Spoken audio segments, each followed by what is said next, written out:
Ladies and gentlemen, brothers and sisters, listen closely because what I'm about to share can absolutely shift the way you see your entire life. See, too many people walk around thinking that God is somewhere out there far away, distant, unreachable.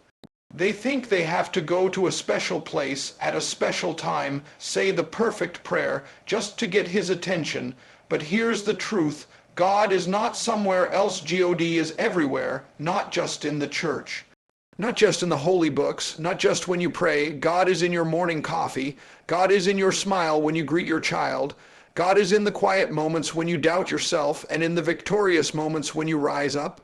One of the biggest misconceptions many people live with is the idea that God is distant, that he's somewhere far away, seated high above, looking down, and maybe, just maybe, if you're good enough, holy enough, desperate enough, he might glance your way. But that belief is not just wrong, it is dangerous. It creates a life where we feel disconnected, abandoned, and constantly striving to earn what we already have, God's presence. The truth is, God is not far away. He's not hiding. He's not waiting for you to say the perfect prayer, to visit a holy temple, to suffer enough to get his attention. Feel the air moving through your lungs. Notice the beat of your heart. That life within you, that is not a random biological accident. That is divine breath. That is the signature of a God who is intimately involved with every part of your existence. You see, if we believe God is distant, we live life chasing, searching, feeling lost. But when you realize he is present in every moment and every place, everything changes.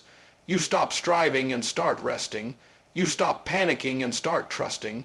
You stop wondering where God is and start realizing. You've never taken a single breath without him being right there. Think about it. If God is only found in temples, what about the person who's never been inside a church? If God is only available during prayer, what about the mother feeding her children at midnight, too tired to say a word? If God is only reachable by perfection, what hope is there for broken, hurting, imperfect people like all of us? No, no, no, the truth is better. God is present at the bedside of the sick. God is present at the gravesite of the grieving. God is present in the laughter of children and the tears of the lonely. He's there when you win, and he's there when you fail. He's there when you're praising, and he's there when you're questioning. You don't have to climb a mountain to reach him. You don't have to cross an ocean to find him. You simply have to open your eyes and your heart to the reality that he's already here. The sacred scriptures declare, "Where can I go from your spirit? Where can I flee from your presence? If I ascend to the heavens, you are there. If I make my bed in the depths, you are there." In other words, there is no place you can go where God isn't already waiting. This truth brings incredible freedom, because if God is always with you, then you are never truly alone. You are never truly powerless. You are never without hope. In your greatest triumphs and your deepest failures, God is present. In the boardroom and in the prison cell, God is present. In the sunrise and in the darkest midnight of the soul, God is present. When you start living from the awareness that God is always right here, you stop living in fear. You stop feeling disconnected. Instead, you walk in peace, confidence, and assurance because you know the source of all life is closer than your next breath. God is not distant. He is not hidden. When most people think about encountering God, their mind immediately jumps to a specific place. A grand cathedral, a peaceful temple, a mosque, a shrine, or maybe a quiet prayer closet at home. And yes, those places are powerful. Yes, there's something beautiful about gathering with others, about setting aside sacred space. But what we have to understand, what will change everything for us, is that God's presence is not limited to religious spaces or rituals. God does not wait for you to walk into a building before he decides to show up. He is not hiding behind stained glass windows, waiting for you to light a candle or sing a song. He is present everywhere, all the time, in places that we sometimes think are too ordinary to even notice. God's presence moves in the busiest city streets and the quietest countryside. His spirit fills the hospital room and the bustling marketplace. He is just as present when you are changing a tire on the side of the road as he is when you are kneeling on a beautiful marble floor in prayer. He is just as present in the middle of your messy kitchen as he is in the grandest sanctuary. And if we only look for God in holy places, we will miss the thousands of miracles happening all around us every single day. Think about it. How many times have you been walking through your day tired, frustrated, not even thinking about anything spiritual, and suddenly you feel that spark? Maybe it's the kindness of a stranger. Maybe it's a sunset that stops you in your tracks. Maybe it's the laughter of your child that feels like music straight from heaven. That's not random. That's not coincidence. That's God showing up in the ordinary to remind you that everywhere is sacred ground when you are aware of Him. We have been conditioned to believe that only certain activities are spiritual. Praying, reading sacred texts, singing hymns, and yes, these are beautiful, powerful practices. But when you realize that even washing dishes can be spiritual, even driving to work can be spiritual, even sitting in silence on your lunch break can be spiritual, you start to live differently. You start to realize that you are never off when it comes to encountering God. You don't clock in and out of His presence.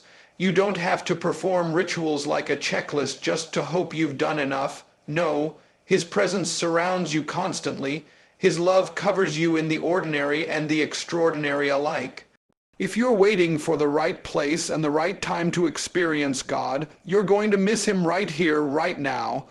God is not checking if you're dressed in your Sunday best or if you've memorized the right verses.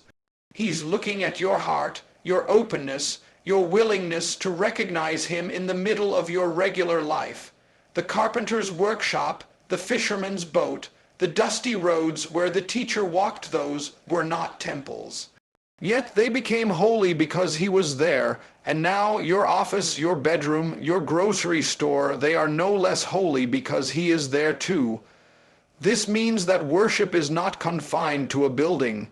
Prayer is not confined to a posture. Holiness is not confined to ritual. God has always been bigger than walls made by human hands. He fills the earth. He saturates every moment. He is as real in the noise of your morning commute as He is in the silence of an empty church. Once you start seeing this, you will begin to walk through life differently because you will realize that you are always standing on holy ground in the world we live in today. Everything is moving fast. There's always another notification, another deadline, another worry shouting for your attention. And in all that noise, in all that running around, it's easy to feel like God is absent. It's easy to wonder why you can't hear Him, why you don't feel His presence the way you used to, why everything feels distant and hollow. But here's the truth: God's voice has not disappeared. His presence has not gone anywhere. What's happened is simple. We've become too noisy to hear Him. We've become too crowded in our minds and hearts to notice that He's been here all along. True awareness of God doesn't come when you add more noise. It doesn't come when you get busier. It doesn't come when you strive harder. It comes when you slow down. It comes in stillness. It comes when you stop trying to manufacture an experience and instead open your heart to recognize the one who's been gently whispering all along. God is not hiding. He doesn't need to shout to be heard. He speaks in the still small voice. And if we want to hear Him, if we want to feel His nearness, we must learn to quiet our own souls enough to listen. Stillness is not just about physical silence, it's about an inner posture. You could sit in a quiet room and still have chaos raging inside you, or you could be in the middle of a busy city and have a quiet heart. Stillness means surrender. It means releasing the endless striving, the need to control, the constant churning of your mind. It means saying, God, I am here. I don't have all the answers. I don't have it all together, but I am open. Speak to me. Show me who you are. There's a reason why some of the most powerful moments with God in Scripture happened not in crowds, not in noise, but in solitude. Moses encountered the burning bush while he was alone in the wilderness. Elijah heard God's voice not in the earthquake, not in the fire, but in the gentle whisper. Jesus Himself often withdrew to quiet places to pray. Why? Because there is a depth of awareness that only opens up when the noise dies down and the soul becomes still enough to receive. Openness is the other key. It's one thing to be still, it's another to be open. You can be silent but closed, silent but resistant, silent but doubting. True awareness of God comes when you combine stillness with a heart wide open, open to being surprised, open to being corrected, open to being loved without earning it, open to seeing Him move in ways you weren't expecting. It's not about having perfect faith. It's about having a posture of saying, I may not know exactly how this works, but I believe you are here and I want to know you. Sometimes the reason we don't sense God is because we've decided in our minds what he should look like, how he should sound, what he should say. And when he moves differently, when he whispers instead of shouts, when he stirs something subtle instead of something grand, we miss him. But when you are still and open, you begin to notice. You catch the movement of his spirit in the quiet moments. You recognize his fingerprints in the little things. You feel his breath in your lungs, his heartbeat in the rhythm of your days. Stillness and openness are not techniques to manipulate God into showing up. They are simply the environment where we finally realize he's been with us the entire time. You live, move, and exist within God's presence. Written naturally in about 600 words with no headings and no formal conclusion, just flowing like a real speech. Most people grow up thinking about God as being somewhere up there, separate, distant, looking down from the clouds while we struggle and stumble here below. We pray to a God we hope is listening. We seek a God we sometimes feel is far away. But what if the real truth is much more beautiful, much more powerful than that? What if God is not just near, but surrounding you completely? What if right now you are already moving, breathing, living inside the reality of his presence? You don't have to reach up to heaven to find God. You don't have to wait for a special moment or a sacred ceremony. You are already immersed in him the way a fish is immersed in water. A fish doesn't think about water every second. It doesn't swim around saying, I hope water shows up today. No, the water is simply the environment the fish lives in. It supports every movement, every breath, every part of its life. And in the same way, whether you are aware of it or not, God's presence is the atmosphere of your existence. Every heartbeat, every thought, every step you take happens inside the reality of his love, his power, his being. When you start to understand this, your whole perspective on life changes. God isn't just someone you visit once a week in a building. He isn't a distant judge waiting to punish your mistakes. He isn't a vending machine you insert prayers into hoping for a miracle. He is the very ground you walk on, the very breath you draw, the very spark of life inside your chest. The scripture says, in him we live and move and have our being. That's not poetic language, that's the truth. You are not outside of God trying to get in. You are already inside his embrace. Think about what that means for your ordinary life. When you wake up in the morning and your feet hit the floor, you are standing in his presence. When you drive through traffic, frustrated and tired, you are still within his presence. When you sit at your desk, when you make dinner for your family, when you laugh with friends, when you cry alone, every moment is soaked in the reality of God. There is no moment so ordinary that he is not there, no space so small that he is not filling it, no part of your life that he is not holding together with his own hands. This isn't about being perfect or being constantly spiritual in your thoughts. It's about being aware. It's about recognizing that even in your doubts, even in your weakness, even when you feel lost, you are still wrapped in God's reality. You can't outrun his presence. You can't out-sin his love. You can't fail your way out of his embrace. You exist inside of him. You are a part of his creation, and he sustains you with the same power that spoke the universe into existence. When you really begin to grasp this, life stops feeling random. Problems stop feeling overwhelming. Fear begins to lose its grip, because you know that you are not alone in the universe, struggling to survive. You are being held every second by a love that cannot be broken. You are living your life from inside the heart of God. You don't have to beg for him to come near. You don't have to wonder if he's paying attention. He is closer to you than your own breath. You live inside his goodness. You move within his grace. You exist, moment by moment, inside his infinite, unstoppable, unshakable presence. Recognizing God's presence changes your perspective on problems, fear, and love. Most people walk through life carrying the weight of their problems like heavy chains. Fear sits on their shoulders like a constant burden, whispering worst case scenarios into their ears. Love, when they find it, often feels conditional, fragile, and uncertain. Life can start to feel like a battle you're fighting alone, a mountain too steep to climb. But all of that begins to shift the moment you recognize that God's presence is not a distant concept, but a living reality surrounding you at every moment. The moment you wake up to the truth that God is here, now with you, everything begins to change. Problems don't magically disappear. Hardships don't suddenly vanish. But when you realize that God is with you, your problems shrink in comparison to the greatness of the one who stands beside you. Suddenly, the mountain that seemed impossible to climb doesn't seem quite so overwhelming when you know that the creator of the mountains is climbing with you. The same hands that shaped the stars are the hands holding you up. The battles you face are no longer fought in your strength alone. You walk into every challenge knowing that you are backed by divine power, divine wisdom, and divine love. That shifts your mindset from fear to faith, from anxiety to trust, from despair to hope. Fear begins to lose its power. Fear feeds on isolation. Fear whispers that you are alone, that you're not enough, that you have to figure it out by yourself. But when you realize that God is present, truly present, fear can't hold you the way it used to. You're not making decisions alone. You're not fighting battles alone. You're not walking through the unknown with only your limited understanding.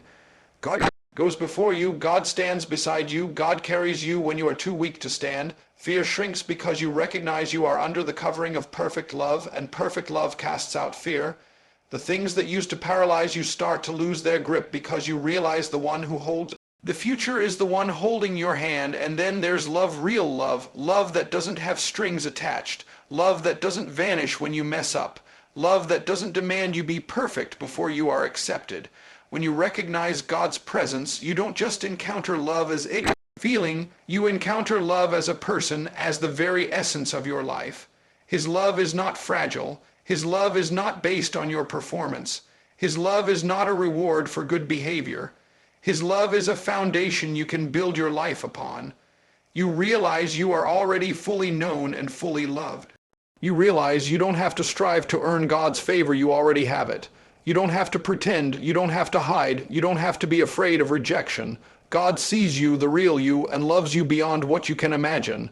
Recognizing his presence doesn't mean life becomes easy. It doesn't mean you'll never struggle again, but it means you'll never struggle alone. It means every step you take is taken with the awareness that you are surrounded, supported, and sustained by a love that cannot be shaken. It means you face problems with courage because you know the problem is not bigger than your God. You walk through fear with boldness because you know fear has no authority over you. And you live out love not just as a beautiful idea, but as the very atmosphere you breathe. The presence of God transforms everything not by changing the circumstances first, but by changing you from the inside out. The more conscious you are of God's presence, the more your life aligns with his peace, purpose, and power, written naturally in about 600 words, with no headings and no formal conclusion. Awareness changes everything. What you are most aware of will dominate your emotions, your decisions, and your future. If you are more aware of fear than faith, you will live in anxiety. If you are more aware of problems than promises, you will live in defeat. If you are more aware of the presence of God than the presence of problems, you will live in a supernatural peace, walk in divine purpose, and move with a kind of power the world cannot understand. God's presence is constant, but your awareness of him is what unlocks the life he designed for you. When you become conscious of God's nearness, peace becomes your natural state, not because life becomes easy, but because you know you are carried by something unshakable. The storms still come, the winds still blow, but you're no longer tossed around by them because your anchor is set. It's not the absence of chaos around you that defines your peace, it's the unshakable awareness of the one who calmed the storm within you. The noise of the world gets quieter, the panic of uncertainty loses its grip. The fear of the unknown shrinks under the weight of a God who is known and who knows you intimately. Purpose also becomes clearer the more conscious you are of his presence. You stop wandering, stop guessing, stop living like you're trying to stumble into meaning. You realize you are not an accident, you are not a mistake, and you are not forgotten.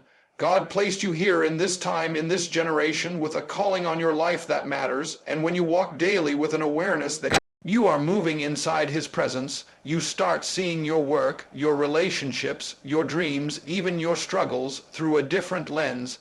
Every encounter becomes an assignment. Every opportunity becomes a possibility for grace. Every hardship becomes a setup for glory. You don't have to force your purpose to happen, you simply have to stay close to the one who has already prepared the way ahead. And then there's power, not human power, not striving and pushing and fighting to make things happen on your own. Real power, power that comes from being connected to the source of all life. When you are deeply aware of God's presence, you stop operating in your own limited strength. You start operating under His authority. You speak words that carry weight. You pray prayers that move mountains. You walk into rooms and atmospheres shift because the King of Glory walks in with you. It's not arrogance, it's not pride, it's confidence rooted in the reality that you are never, ever alone. But here's the key, this kind of life doesn't happen automatically. It's cultivated. It's built moment by moment, choice by choice. You choose to tune your heart to His frequency. You choose to seek His voice above the noise. You choose to pause long enough in your busy day to say, God, I know you are here. Help me to see you. And as you keep choosing awareness over distraction, communion over disconnection, presence over performance, you start to live differently. You start to carry peace in places that desperately need it. You start to move with purpose when others are wandering. You start to wield power in battles you used to lose. The more conscious you are of God's presence, the more your life stops looking like everyone else's. You live in a rhythm of grace. You move with divine precision. You stand strong in divine strength. And every step you take becomes a living testimony that God is not far away. He is here. He is real. And He is everything you will ever need.